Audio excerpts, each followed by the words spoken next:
Thank you for that wonderful, wonderful introduction. I'm kind of choked up, a little verklempt. So, what season is it? It's deer season, or is it wabbit season, or duck season? What season? It's contest season. Contest season. Now, as Charisse pointed out, we're going to have another session at the in-person TLI with Art Stanzi, the guy who has literally written the book on contests. What I'm going to concentrate on are things that you need to think about now. He will talk about things that you need to think about then. So let's dive in and let's talk about this. Now, in the chat, you will find the chief judge checklist, the contest chair checklist, and the contestant checklist. Please download those because here in a few minutes, we're going to be using those in a kind of game, and you'll want to be able to search through those and find the answers to the questions. Sounds like fun, doesn't it? So let's get started with our program. Once again, this program is brought to you by Charisse Manor and presented by David Kincade. Today, we're going to talk about why we do speech contests and the types of contests that we do. The things that you need to be doing now in order to prepare for these contests. We're going to talk a little bit about the rules, especially the ones that you need to be thinking about now. We'll give you an overview of all the different kinds of speech contests that are available, just so that you're aware of those. We're going to talk about how these things benefit each of us as we move forward. We're not just doing it because it's a contest and it's that time of year. And we're going to talk about how to get your leadership teams involved with those contests. We're also going to be talking about the rule book and how you can use it to answer your questions, because basically all of the answers are in there if you know how to find them. There is a contest kit for each of our two contests that we'll be doing today. Both of these include the rule book. However, if you download the kit from Toastmasters International, it contains an outdated version of the rule book. I have put together a contest kit that has the new rule book, and Tom Kasha will be putting those two contest kits into the chat at the end of this presentation for you to download. You're welcome. I can see everybody just going, oh, thank you, thank you, thank you. Yeah, but no, it'll all be there. And these kits are very, very easy to use. They contain these checklists we talked about. They contain all of the ballots, the records keeping. They contain the certificates that you'll need to print for the winners and the participants. It contains everything you need, except of course for the functionaries, and we'll talk about those. So the types of contests, what types of contests are there? Well, international. Is there somebody who can tell me what international speech is? Just raise a hand. Josh raised a hand. The international speeches, you know, the real bread and butter of Toastmasters, the 5 to 7 minute speech on whatever you want to talk about. Whatever you want. Can it be a humorous speech? Sure. Yes. Can it be a tall tale? Yes. It can be any of the speech contest categories. Your choice. Most commonly, contestants go for an inspirational speech. Most commonly. But I have seen people go for humorous speeches and win big. Evaluation speech contest. Who can tell me what that is?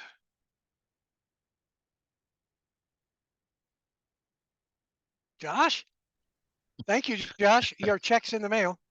Thank you. The evaluation contest is one where a person is chosen by the contest chair to give a speech that has issues, let's say, and then all of the participants take their turn evaluating that speech.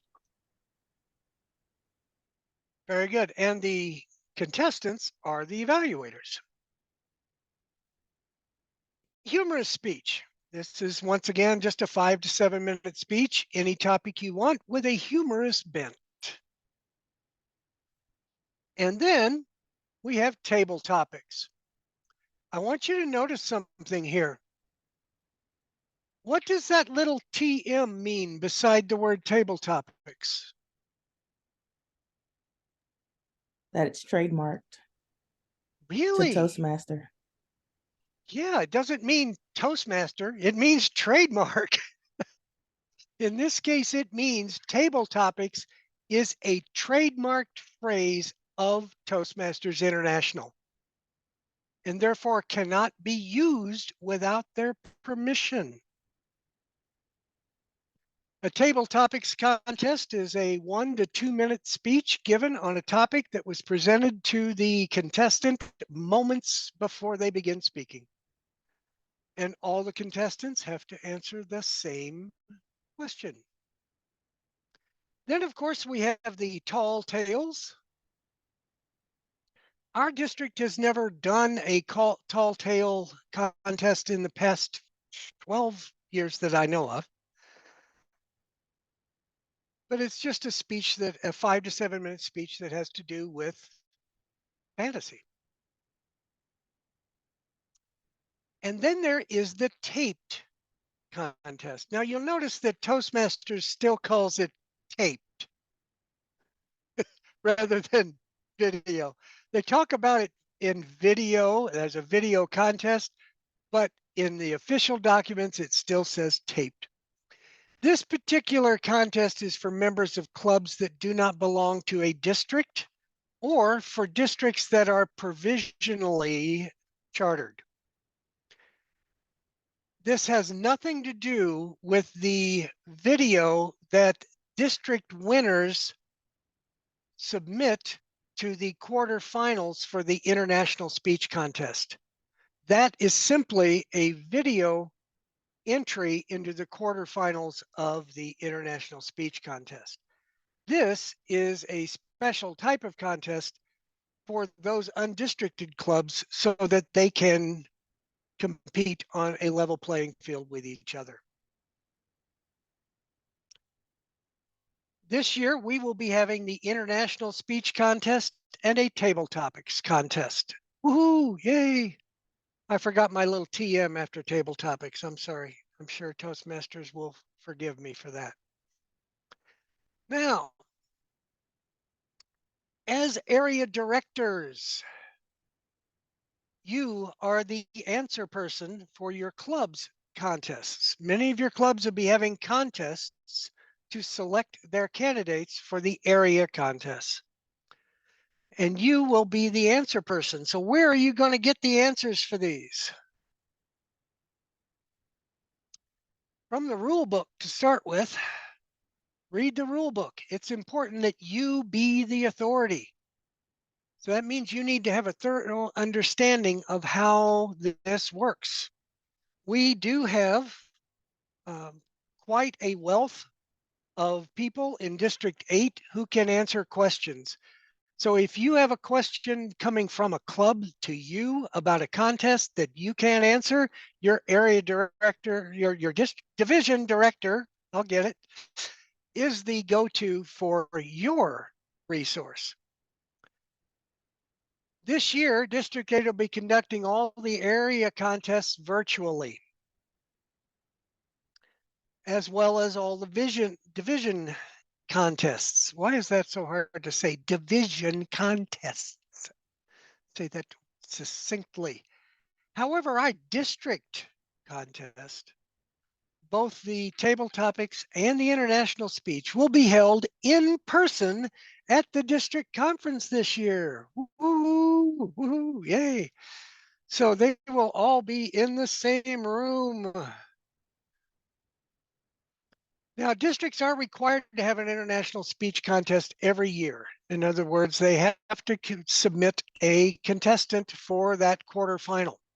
So we will be definitely having that. Now, districts are allowed to have up to 3 other contests per year.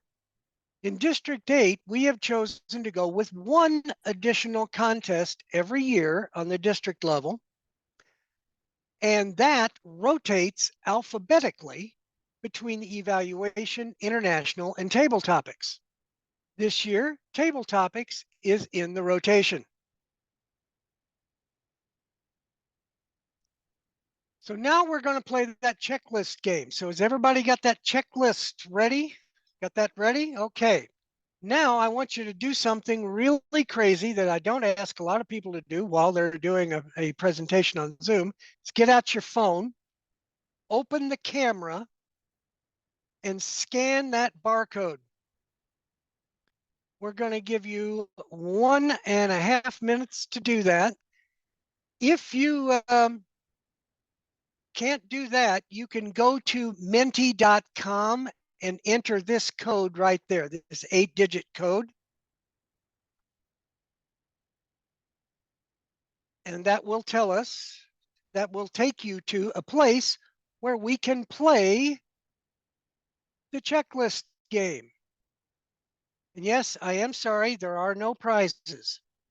Feel free when you get there to key in a response to learning that there are no prizes for this game.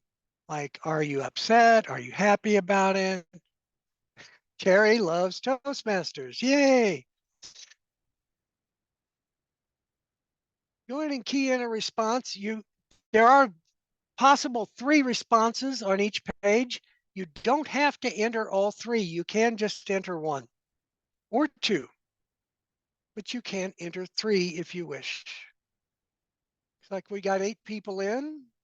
Bummer. Yeah, there you go. Unfortunate. Yes, no prizes, no prizes. But you will get a nice warm feeling knowing that you have participated and done well. No worries. Brett says hello. Somebody says Fruit Loops. Nice. Gotta love word clouds, folks. Gotta love word clouds. Going to give everybody just a few more moments to get into the menti.com.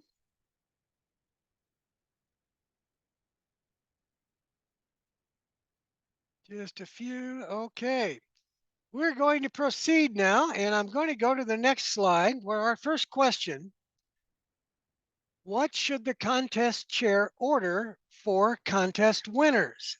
The answer is somewhere on those checklists.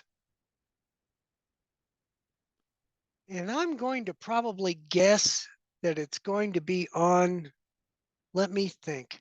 Could that be on the contestant checklist? Or do you think that would maybe be on the contest chair checklist? Could be. Maybe the chief judge checklist? No, it's probably the contest chair. Ooh, certificates, medals, ribbons, trophies. Absolutely. Good. Certificates. Now, ordering them is not so much a matter of placing an order as is making sure you have them and they're printed and ready to go. The contest kit that we'll be putting in chat later contains the certificates. Make sure that you order plenty of Fruit Loops. Absolutely. That's very important. I hate a contest that doesn't have a sufficient quantity of Fruit Loops. Medals, trophies, and ribbons. Yes, some sort of physical I wonness, even if it's just a special blue Sharpie. Oh, it's my special award blue Sharpie. Yay. But some sort of an award. Very good. Next slide. From where should the contest chair order these items? Where do they get them? From where should the contest chair order these items? What do you think? Should they get them from Home Depot or Toastmasters International website? Hey, that's a good idea. World headquarters in advance. Yes. Well, that's a very good one. Toastmaster World Headquarters, TM Kit in advance. Yes, all these are good ones. Cool. That's where we're going to get our trophies, medals, ribbons, certificates if you're ordering, but you can download them as well. Fabulous. Moving on to our next slide. May clubs, areas, divisions, or districts produce awards for contestants and winners? I'm just going to sit semi-quietly and wait for these answers. What do you think? I said semi-quietly. What do you think? Can they order? Can they produce their own?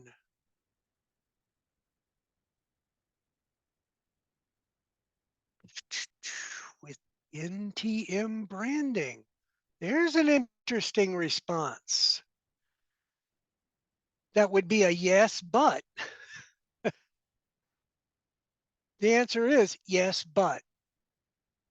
There are things you cannot put on a trophy, award, or ribbon of any type if the district is producing it. District, area, division. And that would be no logo. No logo. You can't use the word Toastmaster.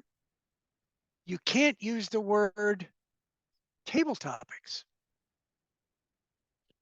You can use the words area and division, but only just those words. You can't say Toastmasters area 2. Can't say that. Does that make sense? Now, one of the things that I'm going to bring up is keep in mind that your contests are virtual.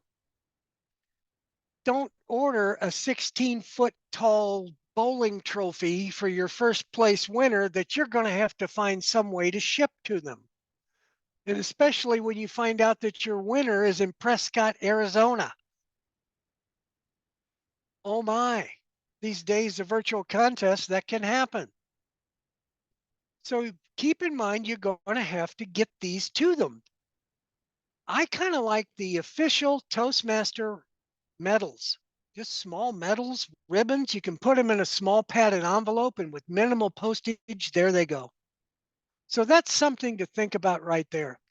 I have trophies on my shelf, but I like the ribbons as well. They hang nicely on the wall. And you can put them all within a nice frame. It looks really cool. When should the contest chair notify contestants of the time and place of the contest and pre-contest briefing? Let's put your responses in there.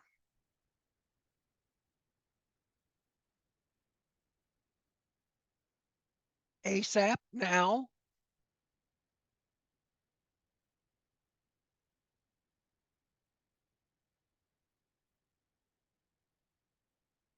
Yes, soon as possible.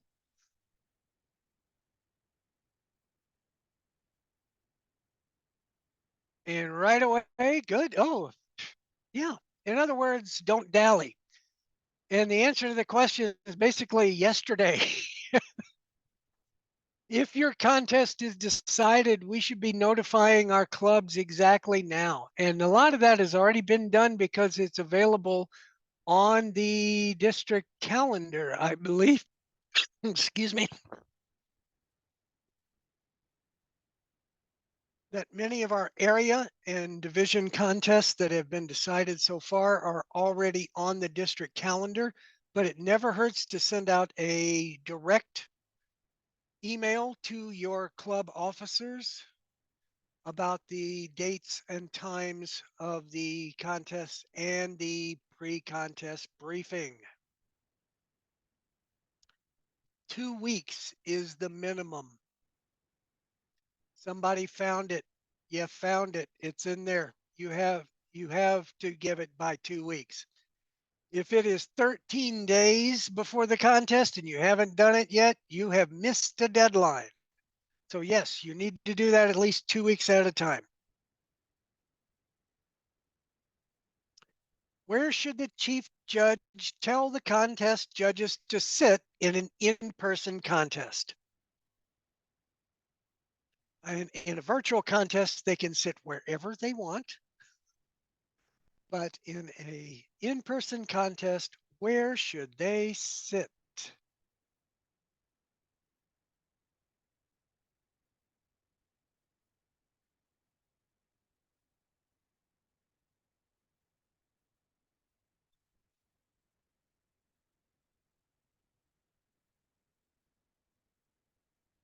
Ooh, Linda's drawing. Cool.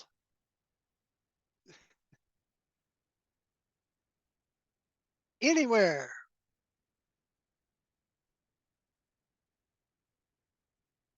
By the snacks. Absolutely. That's the place I always sat. Close close to the contest area. That's actually what it says in the checklist is have your judges set. In the chief judge checklist, it says to remind the judges to set up front and close. You need to be able to hear and see everything. Now, traditionally, we've also told them not to clump together so they aren't in the only ones that the speakers speak to. However, just close to the front, close to the contest area. And why do we tell them to sit there?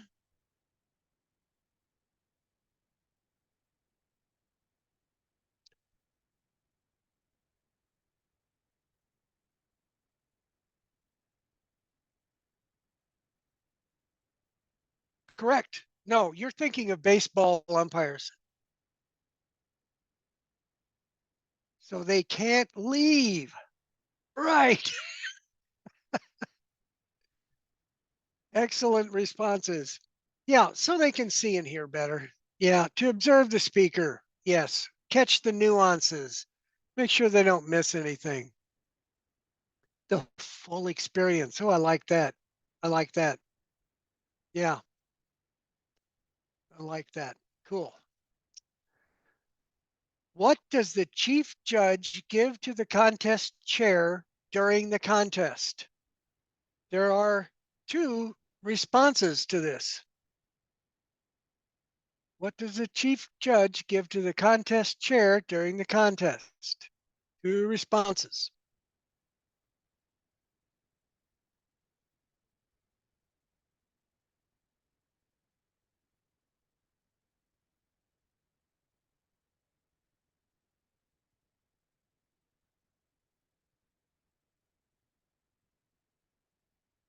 Okay.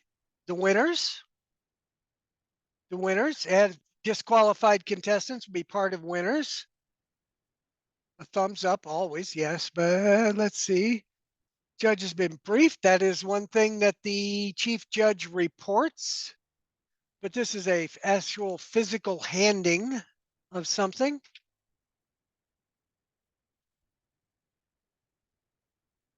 Qualified balance judge has been briefed, like I thumbs up. Oh, come on, a nervous breakdown. Sometimes that happens, yes. That has been given to many a contest chair by chief judges. Ooh, I got one more. There's one more that happens right at the beginning of the contest, happens before that the chief judge says the judges have been briefed and are ready to serve. His only line, his or her only line. What do they give them right at the beginning of the contest? The speaking order. Look at Cherise. Oh, yeah, you knew that. Yeah, absolutely. You knew that. The chief judge is responsible for making sure that the speaking order is given to the contest chair before the contest begins. Very good. So what two events must a contestant attend before the contest? There are two events. What are they?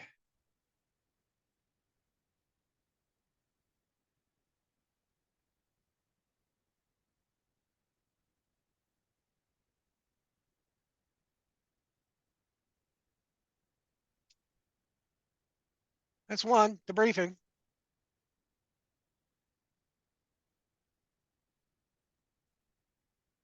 Breakfast, that's good. Yes, that's important. Yeah. And the speaking order, yes.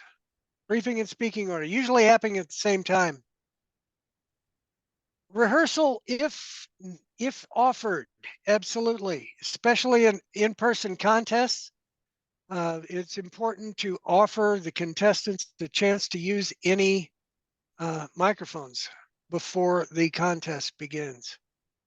Cool. So the contest briefing, the contestant briefing, and the speaking order raffle. Ooh, tech check. I like the way they put that. Tech check. Let's put that in the order. So there we have it.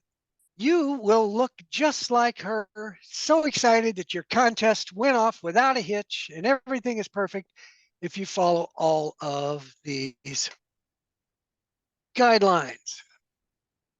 So let's talk about the chief judge. Believe it or not, the chief judge is, according to the rule books, responsible for selecting the judges. It's not the chair's job to select the judges. It's the chief judge's job. Now, that doesn't mean the chair cannot make 16 very good suggestions, which helps quite a bit. But it means that the chief judge is the one who is responsible.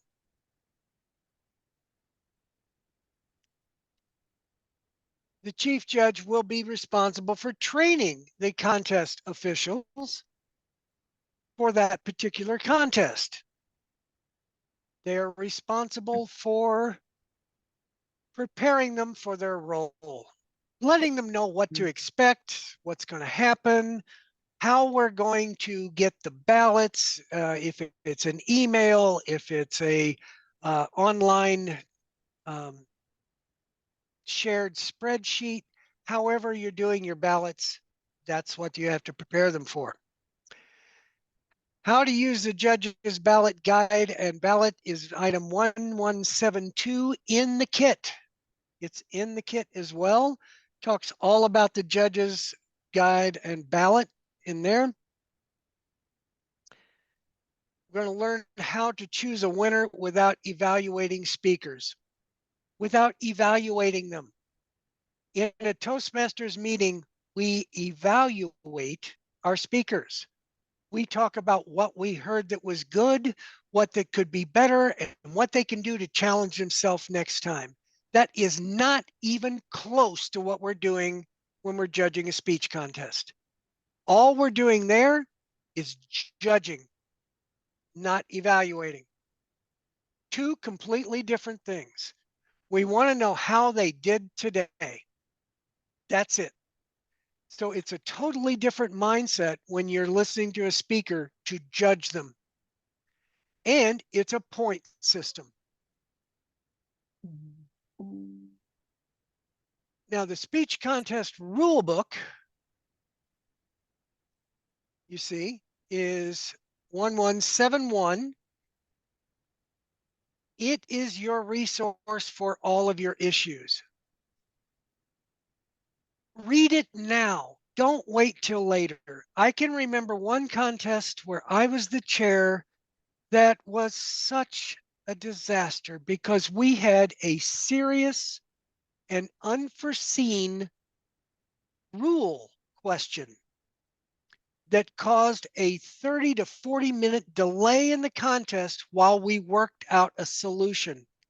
We contacted people, we called people on the phone, we used the phone number you see here.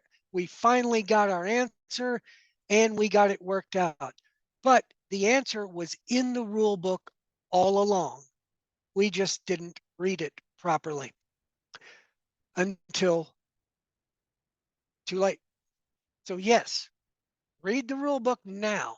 So you can say, oh, I know where that is. And you can go look it up and yep, that's it right there. Let's do it this way because that's what it says here. Does that make sense? So the time to have your questions is now, not on the day of the contest. Cool. So let's review. We talked about types of speech contests. Who can tell me what two types of contests that we will be doing?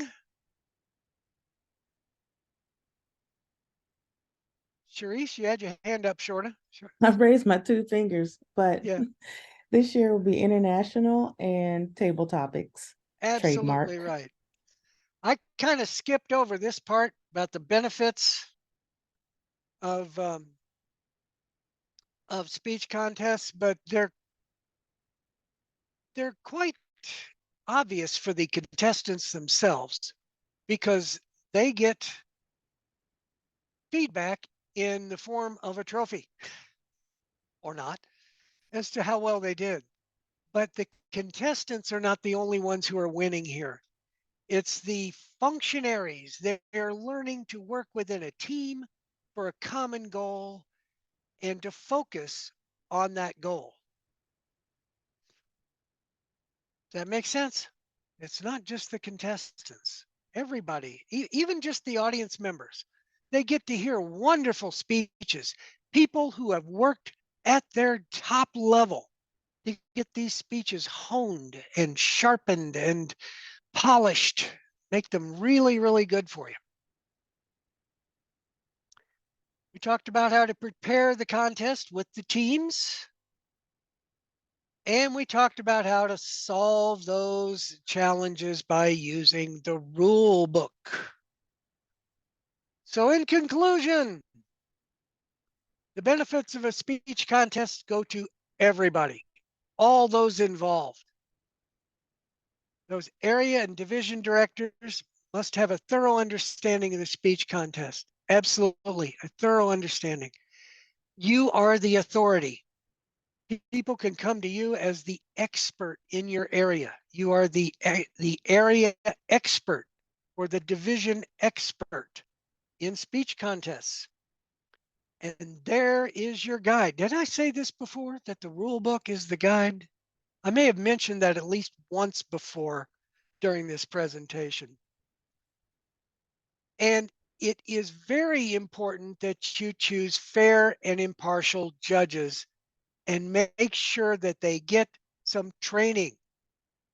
Use the checklists and the training guides that are in the speech contest kit to help them to understand how to use their ballots.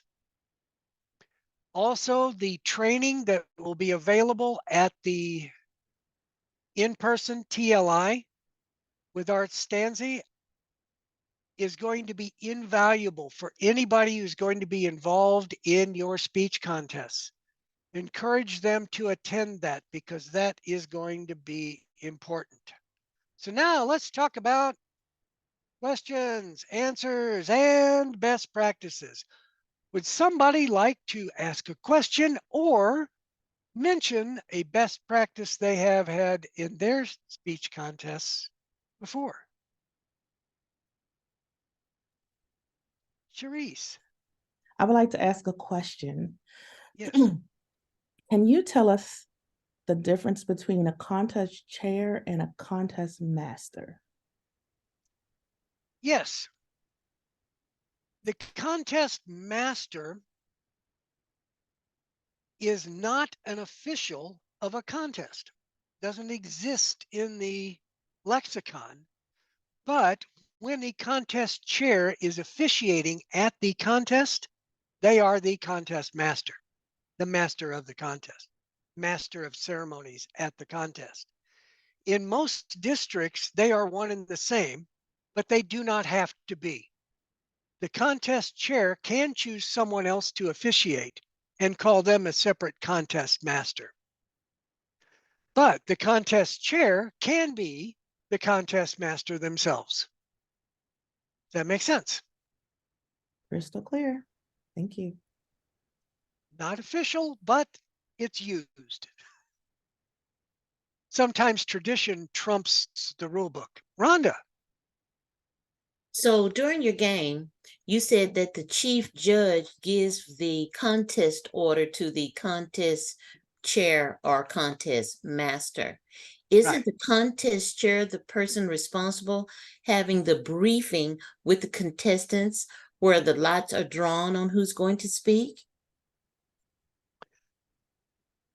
That's the chief judge, isn't it? No, it's not. It is the. Contest chair. You are right. You're right. Yes. But for some reason, it does say that it does give them the speaking order. Okay.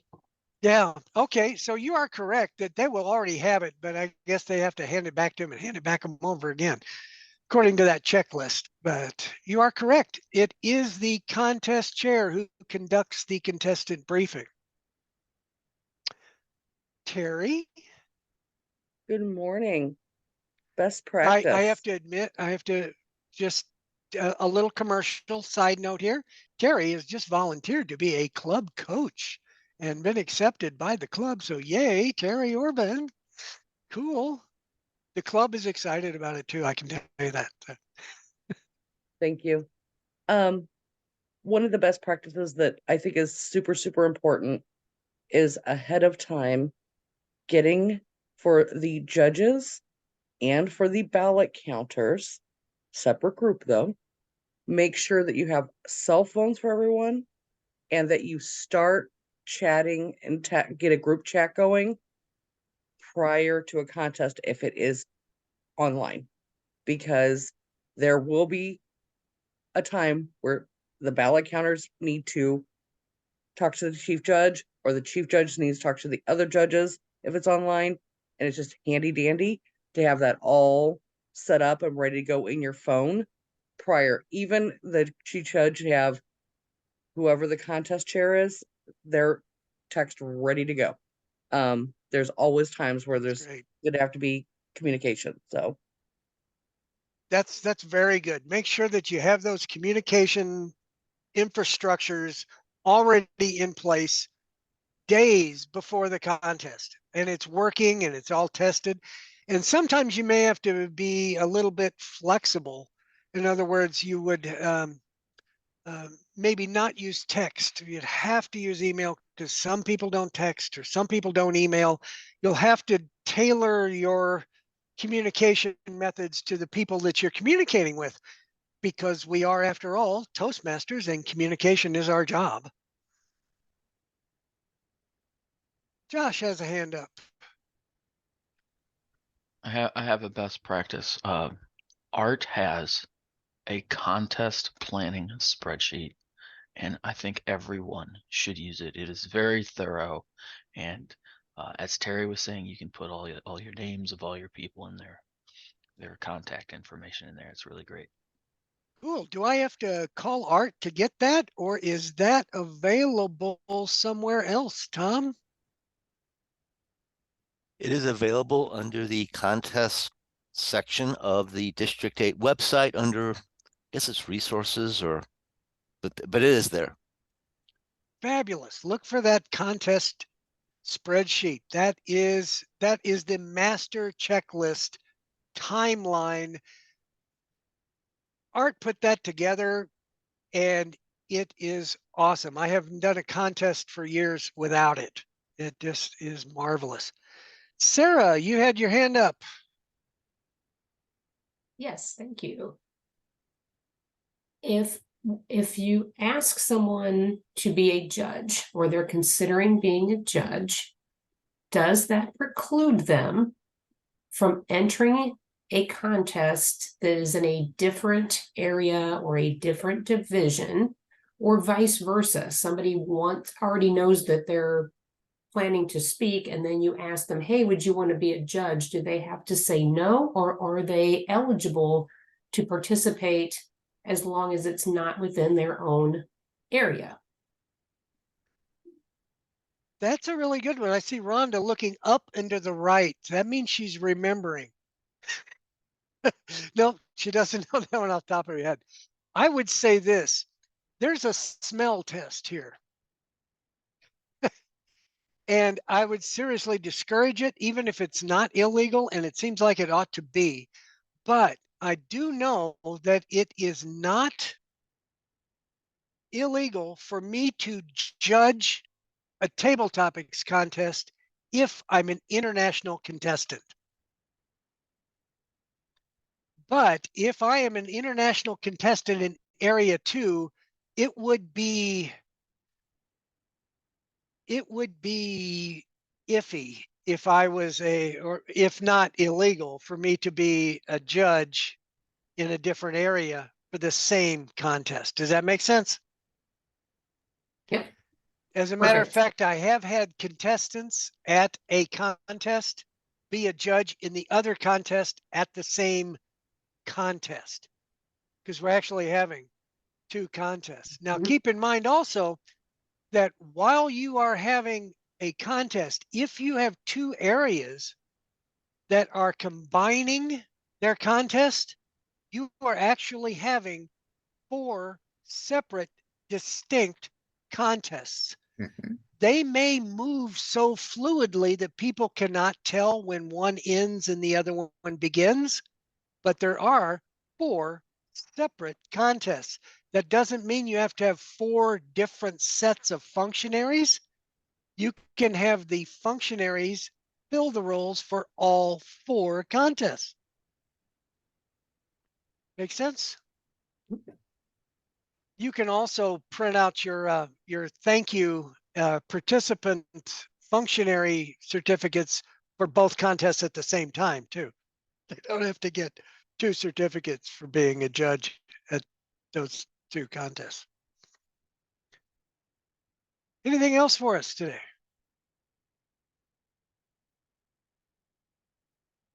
Hearing nothing, I think I would like to return control of the meeting to our district director, Ms. Rhonda Green.